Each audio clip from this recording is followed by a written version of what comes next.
May 1976, Shorthand Tamil Junior Grade. Get ready for the dictation. 10 seconds. 5 seconds. Start. தலைவர் அவர்களே, இன்று தமிழக அரசின் சார்பில் அளிக்கப்பட்டுள்ள விவசாயத்துறை பற்றிய மானிய கோரிக்கையை ஆதரித்து என்னுடைய கருத்துக்களை தெரிவிக்க விரும்புகிறேன். தமிழ்நாட்டில் சுமார் 80% மக்கள் விவசாயம் செய்பவர்களாகவும் கிராமங்களில் வசிப்பவர்களாகவும் இருக்கிறார்கள்.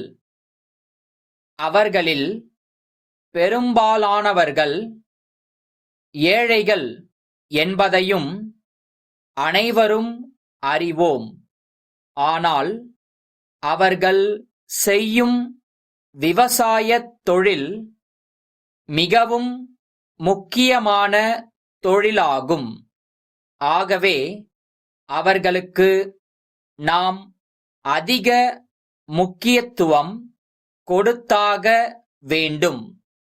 எல்லா திட்டங்களையும் விட விவசாய உற்பத்தி திட்டங்களுக்கு அதிக பணம் ஒதுக்கப்பட வேண்டியது மிகவும் அவசியம்.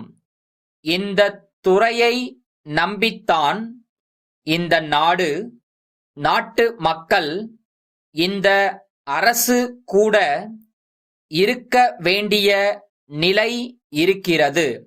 இந்த அரசும் இந்த நாட்டிலே உள்ள விவசாய மக்களுக்கு செய்ய வேண்டியவைகளை காலாகாலத்தில் செய்து கொண்டு வருகிறது. எனினும் இத்துறையில் செய்ய வேண்டிய சீர்திருத்தங்களும் முன்னேற்றங்களும் ஏராளமாக இருக்கின்றன என்பதையும் அரசு மறந்து விடுவதற்கில்லை.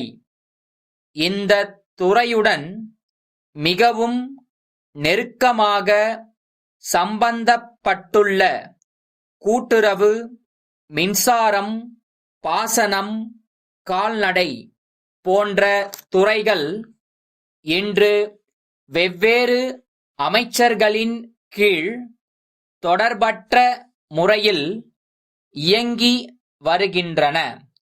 இந்த நிலை விவசாய உற்பத்தி வளர்ச்சிக்கு உறுதுணையாக அமையவில்லை என்பது இப்பொழுது பரவலாக உணரப்படுகின்றது. இதனை கருத்தில் கொண்டு இந்த துறைகள் எல்லாம் ஒரே அமைச்சரின் கீழ் கொண்டு வருவதற்கான நடவடிக்கைகளை மேற்கொள்ள வேண்டுமென்று அரசை நான் கேட்டுக்கொள்கிறேன்.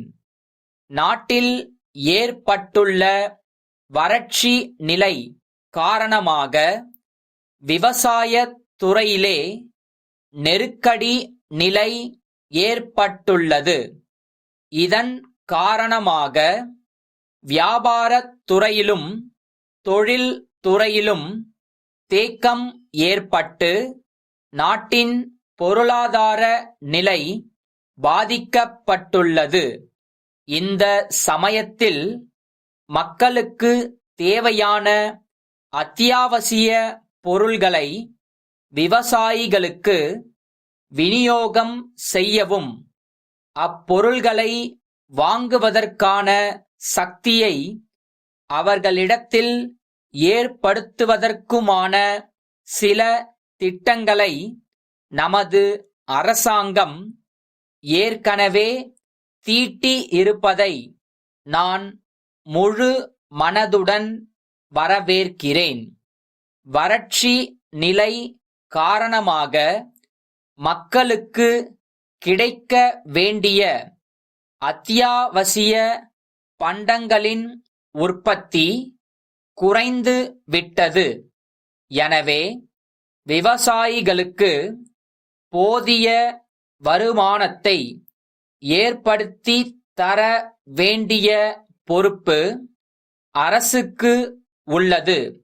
சென்னை மயிலாப்பூர் ராஜா பட்டு துணி உற்பத்தியாளர்கள் மற்றும் விற்பனையாளர்களிடமிருந்து திருச்சி பெரிய தெரு குமரன் துணிக்கடை உரிமையாளர் திருவாளர் வி.எஸ்.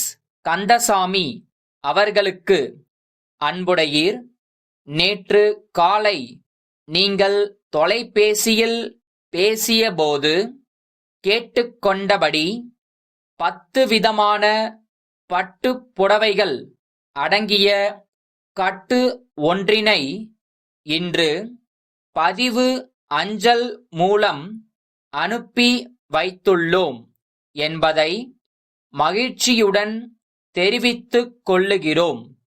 இத்தகைய சிறந்த புடவைகளுக்கு இப்பொழுது கிராக்கி ஏற்பட்டு மிக அதிக அளவில் அவைகள் விற்பனையாகி விட்டபடியால் கூடுதலாக அனுப்ப இயலவில்லை. எனினும் இன்னும் சில நாட்களில் மேலும் பல மாதிரிகளில் பட்டுப் புடவைகள் வரவிருக்கின்றன. இத்துடன் எங்களிடம் தற்பொழுது கைவசமுள்ள மிக உயர்ந்த கம்பளி மற்றும் நவீன பருத்தி துணிகளின் விலை பட்டியல் ஒன்றை தங்கள் மேலான பார்வைக்கு இணைத்துள்ளோம் என்றும் தங்கள் ஆதரவை விரும்பும் தங்கள் நம்பிக்கையுள்ள